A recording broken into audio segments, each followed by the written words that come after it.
now, you guys, we have a special guest speaker. This guy's from Mountain Lake, Minnesota. He is an incredible performer, juggler, unicyclist, and he, more than anything, loves Jesus. Could we give a big Kids XP welcome to Luke Winger? Yeah! Woohoo!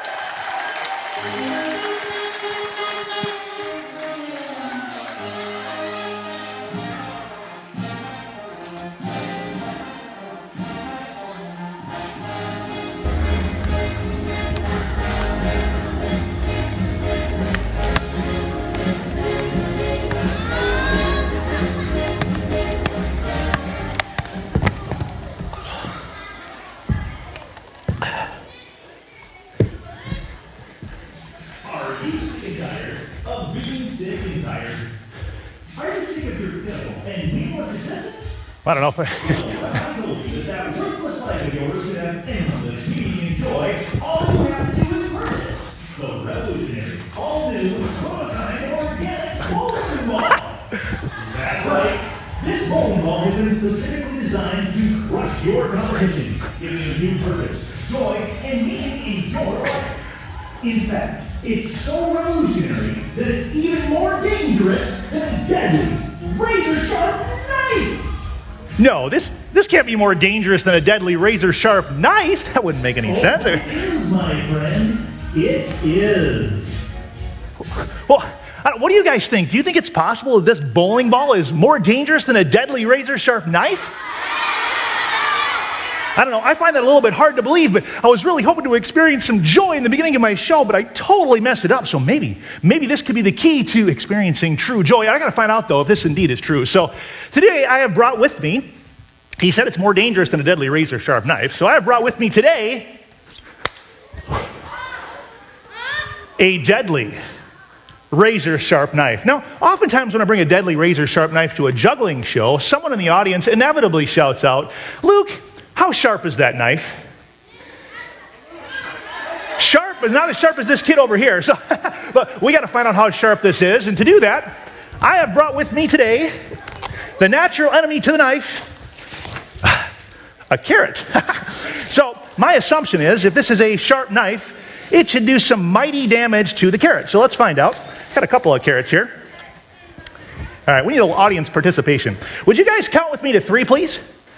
All right, hold on. Okay, here we go. Ready? 1, 2, 3. Bombs away. Oh, that's a pretty sharp knife. Did you see? I just cut that thing clean through. Okay, so we know this is a deadly razor-sharp knife.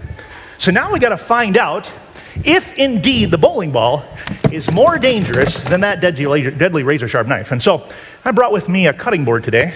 You know, bowling balls, cutting boards, you need them, right? It's just put it on the edge of the stage here. Oh, perfect. I want you to find a nice big juicy carrot because I'm really hoping this is going to help me experience joy. There's a couple in there. There's a few.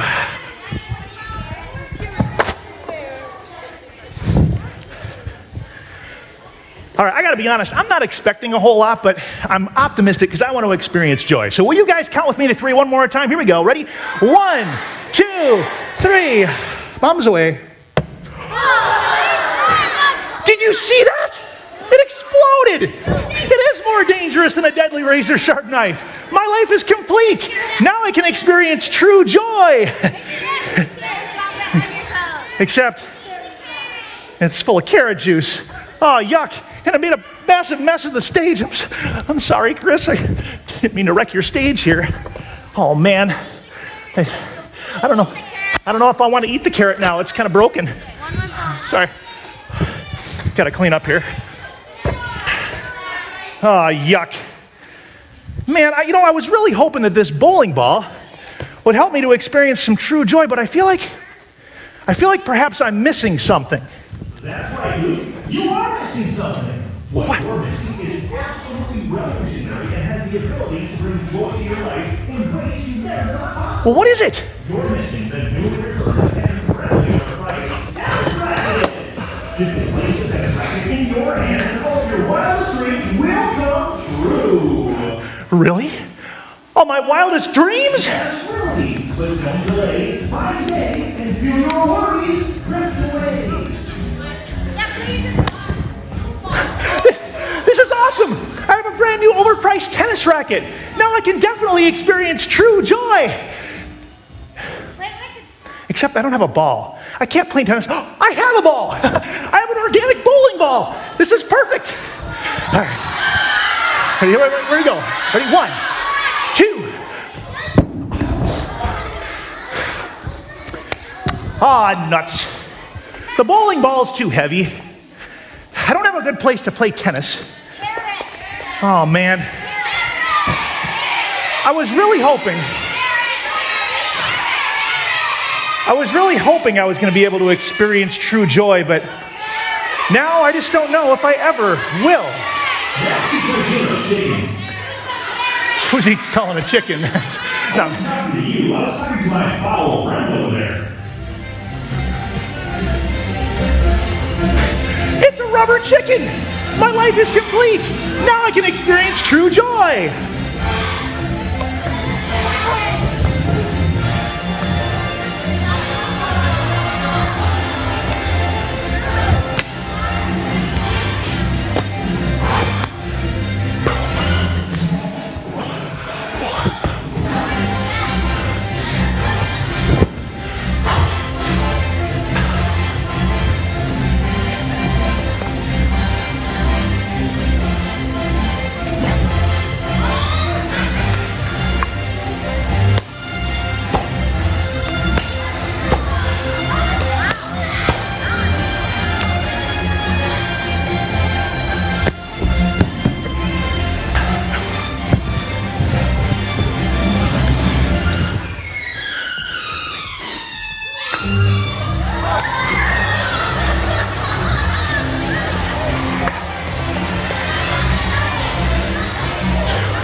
How often have you experienced joy when you were anxious?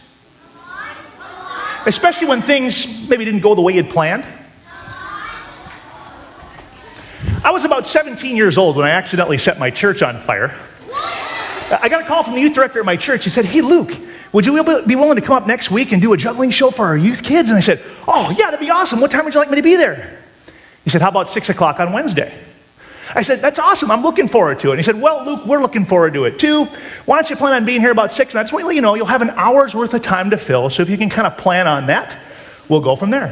And I said, "Sounds great, Jim." And I hung up the phone. At that point, I realized what I just committed to. He said an hour. Now, I'd never done a show longer than 5 minutes in my life. And I thought to myself, oh no, how in the world am I going to fill an hour's worth of time? I went back to my house and I started panicking, going, oh no, what am I going to do? I don't have enough material. I'm going to lend it like 5 minutes. It'll be a disaster. And then I had a crazy but brilliant idea.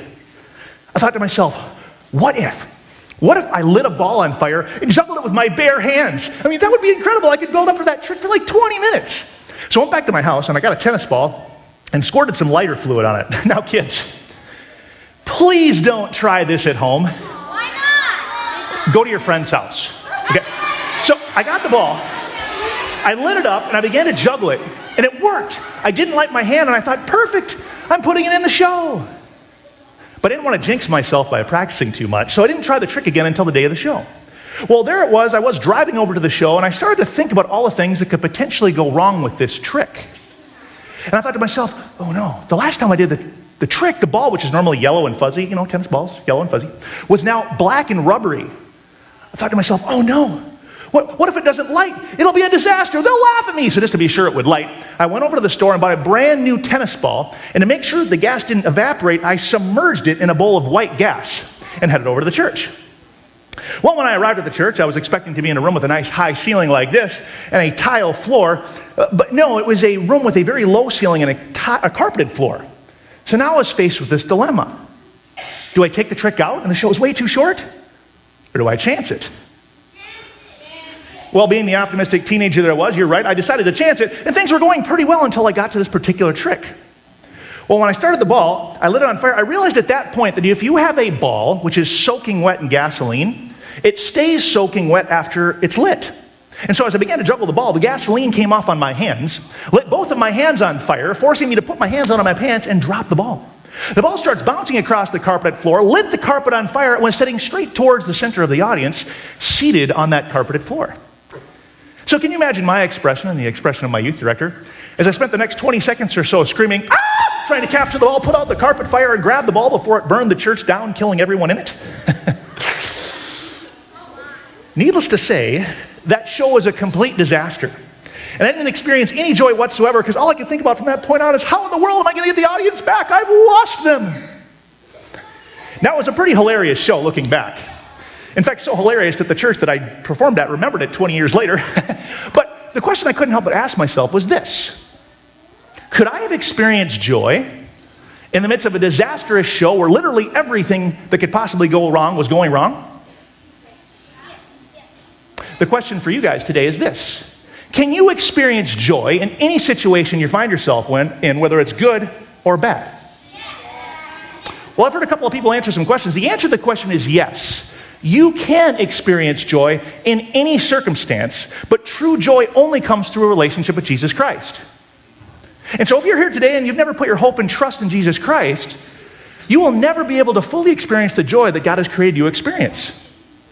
You might find some temporary joy in other things like organic bowling balls or overpriced tennis rackets, or more realistically, maybe the friends that you have or the successes that you make. But all of those are short-lived and do not produce the true joy that God has created us to experience through His Son, Jesus Christ. And so if that's you today, I hope you can listen up throughout the course of the day as we talk about what it means to follow Jesus Christ. Because true joy is only found through Him. And we want to maybe give you an opportunity to put your faith and trust in Jesus Christ if you never have before. But maybe you're sitting in the audience going, okay, Luke, well, you're telling me that joy is found through Jesus Christ. Then okay, Luke, then why?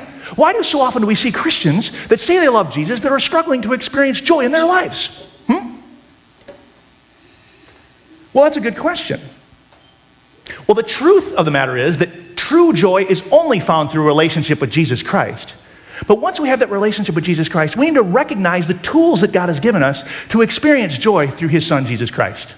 And so over the next 20 or 30 minutes or so, you're going to learn 3 tools that God has given us that through a relationship with Jesus Christ will allow you to experience joy in any circumstance. And we're going to find out what those tools are in just a moment.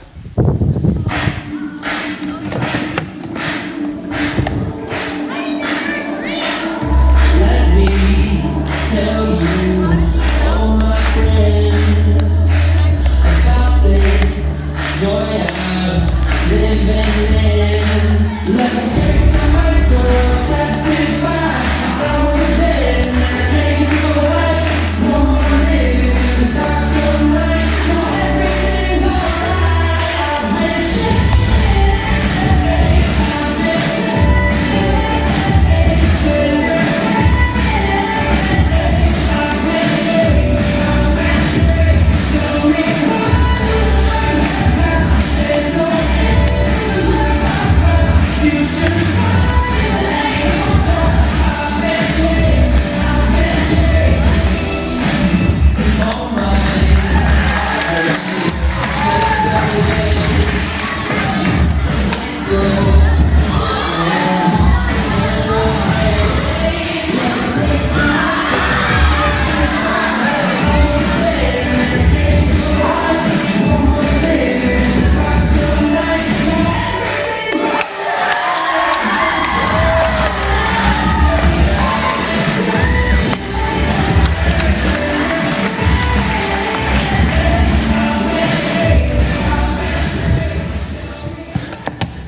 Thank you very much. Cut all of them until the end. So today we're talking about joy. How you can experience joy through a relationship with Jesus Christ. But then once we have that relationship with Jesus Christ, we need to recognize the tools that he has given us to experience joy through his son. And the first tool is this: think. Everyone say it with me. Think. Very good.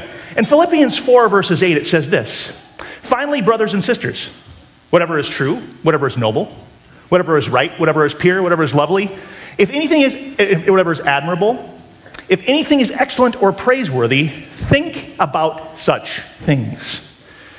Now, how many out there like a good deal? Most of you raising your hands like a good deal. Well, I've always liked a good deal, and I learned at a very young age when I got into pedal bicycle racing, Tour de France style bicycle racing, that if I was going to be able to compete, I was going to have to look for a good deal because bikes were very expensive, and they still are today. And so over the course of many years, I looked for bikes that were either used or a brand that wasn't as commonly known, that were cheaper, that had all the elements needed to be able to compete and race. And over the course of time, I took a lot of pride in this because I was getting a chance to race all across the country, California, Florida, all over the place, doing these races. It was absolutely fantastic. And at the end of about 20 years of doing this, I got a job as a cycling coach. And roles changed a little bit. So I went from being the person that was on the race course to the person on the sides supporting the other riders. And riders started to ask me, hey, Mr. Winger, Luke, why are you riding the bike that you're riding? I said, well, and I tried to give them my explanation because I was looking for bikes that were able to do the job. But over the course of time, I started noticing all the bikes that were coming into our team's bike room. A lot of really fancy ones, pretty cool. And with those questions, I started to think to myself, well, maybe I'm a coach now. Maybe it's time I got something that looked a little better, that maybe fit the part. And before I know it, I'd convinced myself I needed something I didn't have. And so this one day, I went home to my wife, I said, honey, I need a new bike. She goes, really? Don't you have 5? I said, actually, I have 6, but I need a new name brand bike because I'm a coach now. I need to look the part. She goes, okay, if you need it.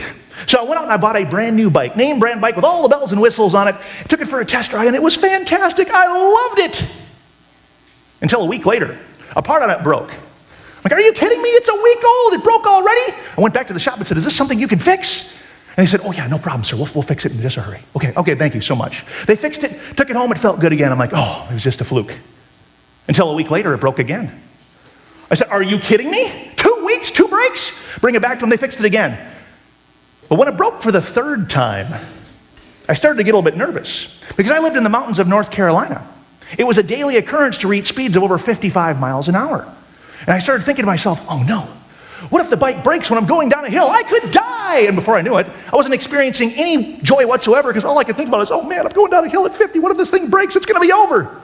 And I didn't experience any joy whatsoever, even though it was probably the nicest bike I'd ever owned. But how I thought about it changed the way I experienced it. Well, fast forward a few years. How many of you out there know where Argentina is? Anyone? So for those of you who don't, Argentina is the southernmost country in the world. It actually bumps up against Antarctica. And my wife is from there. And so this one year, it was the year we were getting married actually, we went down there. I got to see Argentina and I thought to myself, oh man, it would be incredible to ride a bike in Argentina. So I said, the next time I go down, I'm bringing a bike. But I also noticed that the bikes that were being ridden down there weren't very expensive. I thought, oh man, if I bring my good one, it's not gonna come home, it's gonna get stolen. So I started to look for something over the next few months that I could afford to lose. And this one day we were having this annual trash day. Do you guys have those here around here? Those trash days where you can throw out anything and you can just like watch it get crushed? It's pretty cool. You know what I'm talking about? Well, we have one of these days in our town, Mountain Lake, and I was going through looking to see if there was anything worth salvaging, and there, sure enough, was a bike about my size. And so I asked the owner, I said, are you getting rid of this? And he said, yeah, it's yours if you want it. I said, well, thanks. So I brought it home, fixed it up, and I brought it to Argentina. It was the oldest, heaviest, and ugliest bike I'd ever owned. But over the course of a month, I rode through the valleys of Rio Seco, through the hills of Amaforte, through the mountains of Carlos Pass. And everywhere I went, all I could think about was the fact, I'm riding a bike in Argentina, man, this is incredible. And I absolutely enjoyed the experience. So much so that when I got back to the United States, I left the bike there. It wasn't worth bringing back. But I got back and I'm like, oh man, I missed that bike. That was my favorite bike. It was so great. But the thing about it was, there was really nothing about the bike that was special. But how I thought about it made the difference. And see, it's the same thing with our relationship with Jesus Christ. When you think about what he's given you, rather than what he hasn't, When you think about his promises that he'll never leave you, he'll never forsake you. When you think about that he knew the number of hairs on your head before creation. When you think about the fact that he has a specific purpose and plan for each and every one of you here in the room that was only meant for you and you alone.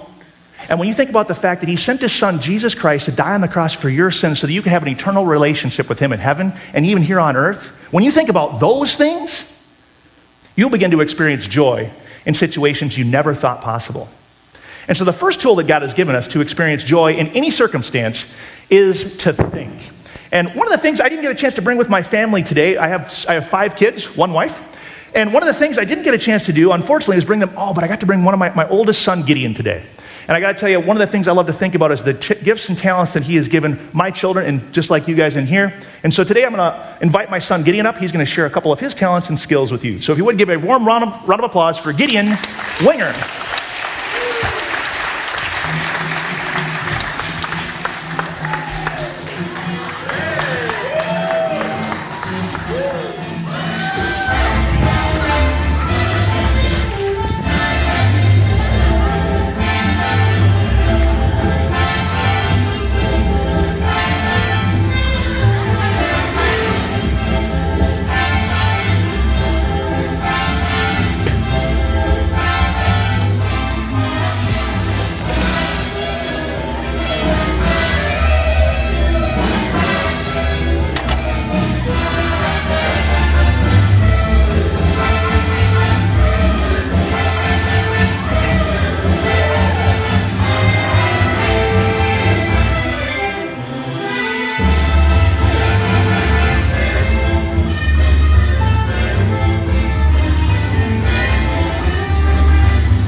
One, 3, 2, 1.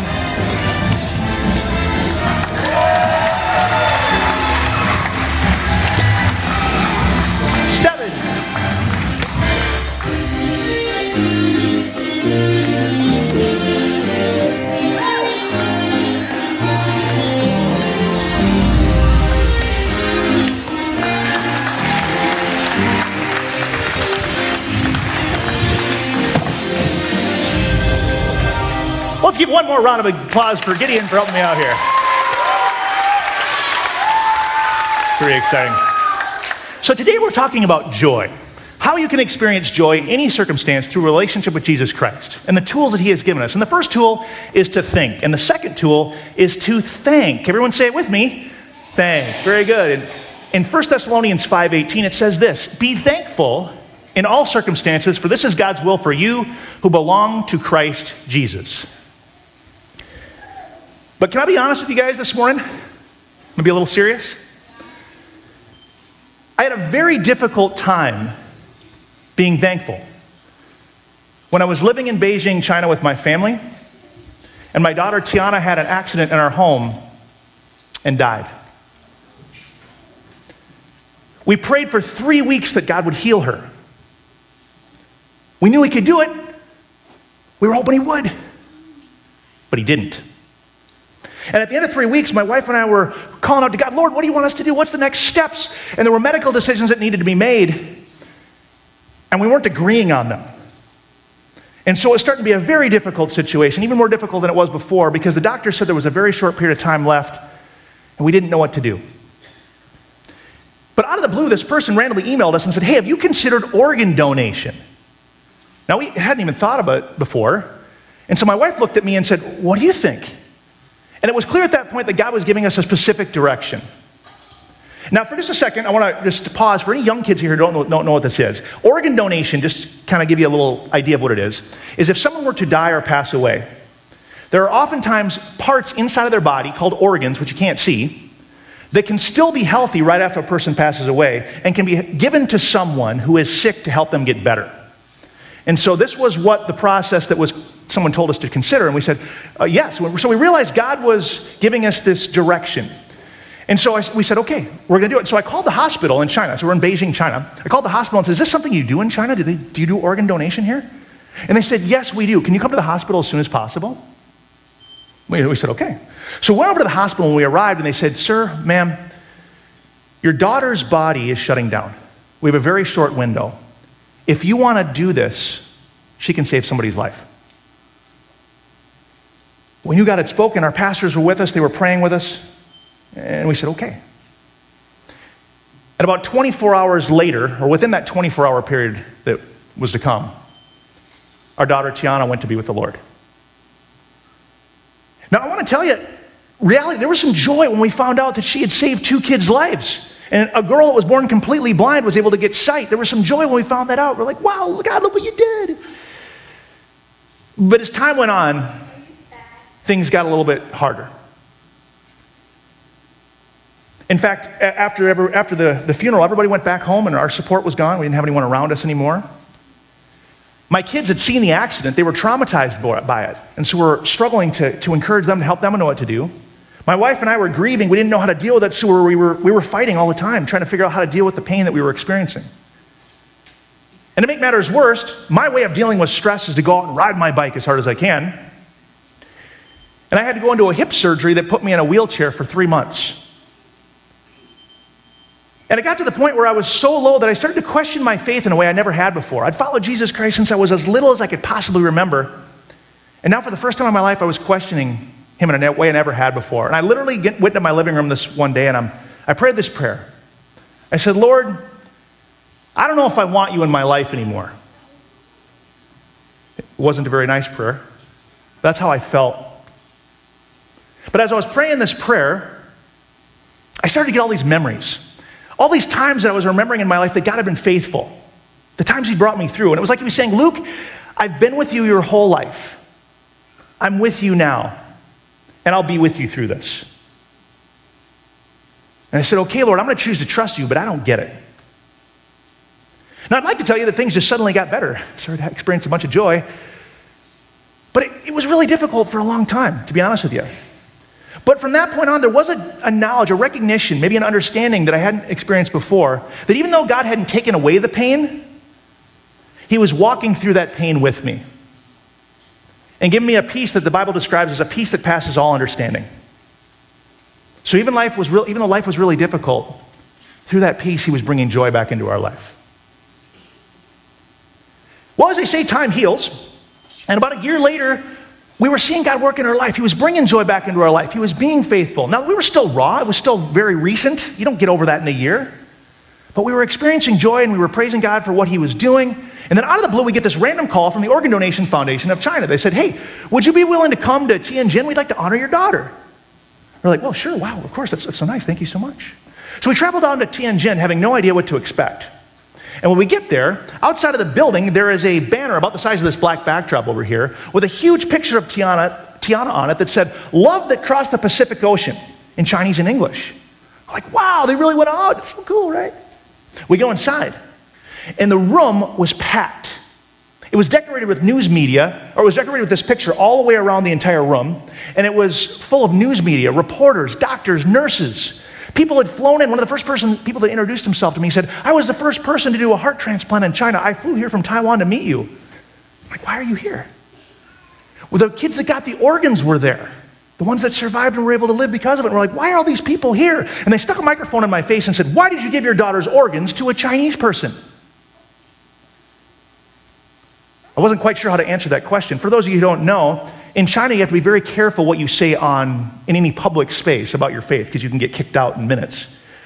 So I tried to answer the question as honestly and the best I could in the time I had, but the big question I was asking myself is, why is this important? Isn't this normal? It happens in the United States a lot. Well, we found out that day that our daughter Tiana had become the first foreign organ donor in the entire history of China. It had never happened. No one had ever gone to China, passed away, and been an organ donor. And they wanted to know the story why, because they wondered, why would somebody do this? Because they were having a massive, difficult time trying to get people to sign up to be organ donors. People didn't want to. Their religion didn't want the body separated from the organs. And there was illegal practices that were taking place, and still are today, that were keeping people from doing it the way that was right. And so they wanted to know the story why. And so we found out, my wife gets an interview from this company. They said, can you tell the whole story? Just tell us everything. And so she told the story of how Jesus had given us this opportunity. She shared her faith. And they took this and they played it on the media and they didn't censor it. So this ends up getting played on their YouTube channel in China and on the news. And we're like, we couldn't believe they were doing this. And then the next year we were invited to an event where the vice president of China herself showed up. She sat down next to my wife and we found out that day that they had an exponential increase in organ donor participation since the event. See, God was using that loss that we experienced to help show the people of China that he loved them. And they had no idea who we were. No one ever saw us. But it was the message that they used. And when we started to see what God was doing, and when we started to thank him for it, the joy began to return to our lives, because we recognized that God was working through those difficult situations and he had a purpose and plan for Tiana's life, even though it was cut short. And so I want to encourage you guys today. Things may be going great. You may be going through some difficult things. You will probably go through something very difficult in your life. But I want to encourage you, if you can thank God for what he's done in your life. Thank him for what he's doing right now, even if you can't see it. And thank him for what he's going to do in faith. He will give you the love, joy, peace, patience, kindness, goodness, gentleness, faithfulness, and self-control to get through any situation you're going to face. But it's as simple as this. We need to keep our eyes fixed on Jesus and not the problems around us, but keep our eyes fixed on Jesus and keep looking up. And if we do that, when we thank him for what he's doing, he can bring joy back into our life in ways we never thought possible. And so this next piece I'm going to do for you is called Looking Up. It's a balancing piece, and you notice if at any point during this presentation I take my eyes off the cup, it's not going to end very well. But if I can keep my eyes fixed on Jesus, he will bring me through those difficult times, and he will bring you through those times as well. So this is called Looking Up.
You can experience joy through Jesus Christ in any circumstance. But then we need to remember the tools that he has given us. The first tool is to think. The second tool is to thank. And the final tool is to tell. Everyone say it with me. Tell. Very good. In Luke 8:39, it says this, return home and tell what Jesus has done for you. So the man went away and told all around the town what Jesus had done for him. Now I got a quick question for you guys. How many of you have ever moved before? A couple of you? Okay. Let's get a little more specific. How many of you ever moved to a different house? How many have ever moved to a different city? Okay. How many have ever moved to a different state? Okay. How many have ever moved to a different country? Just a couple? Okay. How many have ever moved to a different planet? Now you're not being honest, sir. But would you guys agree? I want to see if this is the same experience that I had as well. When I first moved to Beijing, China, everything was exciting. The food was exciting. The people were exciting. The transportation was exciting. The work was exciting. Everything I saw was just exciting because it was new and different. But what I noticed after I was there for a while, maybe 2 months or so, and I kind of got into the rhythm and the routine of life, the things that started to get me excited changed, and it were the things that reminded me of home. Can you guys kind of relate to that? And so I remember this one day, I was out on a bike ride in the middle of Beijing, kind of near one of their popular tourist attraction areas, and I saw a Starbucks coffee shop. Now, how many of you guys have ever been to Starbucks? Oh man, how many of you like coffee? Okay, if you're like me, I don't really like coffee, but I like hot chocolate. And Starbucks has amazing hot chocolates. And so I remember thinking to myself, I wonder if hot chocolate tastes the same in China as it does in the US, because nothing else does. So I got to find out. So I quick swung off the road and went inside and I ordered a hot chocolate. Extra hot, 3/4 strength chocolate, 2% milk, whipped cream, extra large, extra hot. Just the way I like it. The lady's like, okay, I'll do that for you, sir. I said, thank you. And as I was about to pay, there was an item on the pastry rack that caught my eye. It was a red bean scone. I was like, that sounds disgusting. I got to try it. So I bought the hot chocolate, bought the red bean scone, sat down at a table, and I took a sip of the hot chocolate. It tasted just like home. It was incredible. But then I'm looking at the red bean scone. I'm thinking to myself, this is risky. Do I take a big bite or maybe just a little nibble? Well, I lifted it up. I did the scientific wafting technique. It smelled pretty good. I thought, you know what? I'm just going to go for it. So I reached back and I went in for the bite.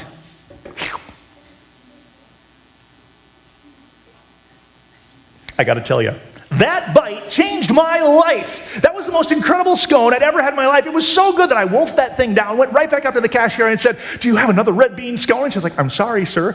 That was our last one. I said, no! I panicked. I couldn't believe it. And from that point on, everywhere I went, if I saw a Starbucks coffee shop, I would run inside and ask if they had the red bean scone. If they had it, I would buy it. I would pay the $10, whatever it was, because it was so fantastic. And the thing about it was, I couldn't stop talking about it. I went to church that next Sunday, went up to my pastor and said, Pastor Paul, have you tried the red bean scone? He's like, no, Luke, I don't know that I want to. I said, come on, man, don't mock it till you try it. I'll buy you one. So I bought him one, gave it to him. He's like, oh, that is good. I'm like, I told you. And before I know it, I'm telling everybody about this red bean scone because it was so incredible. And the thing about it was, when I would tell people about it, it was like I could taste it all over again. I could feel it going down my esophagus. I mean, it was incredible. And here's the thing. When you tell other people what Jesus Christ has done in your life, so they can taste and see the goodness of God and come into a saving relationship with Him the way you have, the Holy Spirit will come into your life and bring joy back into your life the way He did when He did that thing you were telling them about. Because we're called to share, right? We're called to tell people what Jesus Christ has done so that they can experience His love as well. And when you do that, you will experience joy in your life also. And so there you have it. Not an exhaustive list, but 3 tools that God has given us that through a relationship with Jesus Christ will help you to be able to experience joy in any circumstance. The first one is to think, the second one is to thank, and the final one is to tell.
right, can we give her one giant round of applause? Thank you so much.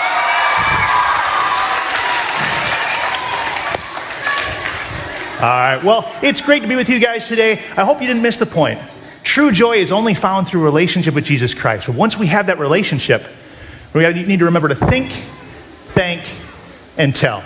And so today, as you're going out through your classes, if you have questions about what that looks like, feel free to talk to me or one of the pastors about how you can put your faith in Jesus Christ. Because that's where true joy is found. Would you guys pray with me before we go? Yeah. Thanks so much. Dear Heavenly Father, we just thank you so much and praise you for this morning. Thank you for the chance to have some fun, but also, Lord, to learn about how true joy can be found through a relationship with you. I pray for these students as they go throughout the activities of the day that you'll bless them and help them to learn more about you and grow in their relationship with you. In Jesus' name, amen. You guys have a great morning. Amen. Hey, oh, wait, don't move. Don't go anywhere yet. I've got some very important announcements. But first, I just want to say, Luke, thank you so much. Thank you so much. Good message. He was making us laugh and think and pray. Good stuff. Hey, let me just give you a few announcements, tell you what's sort of happening today, and then we'll get going. We're just a couple minutes behind schedule, but we'll be all right. We'll pick up that time in this first transition period.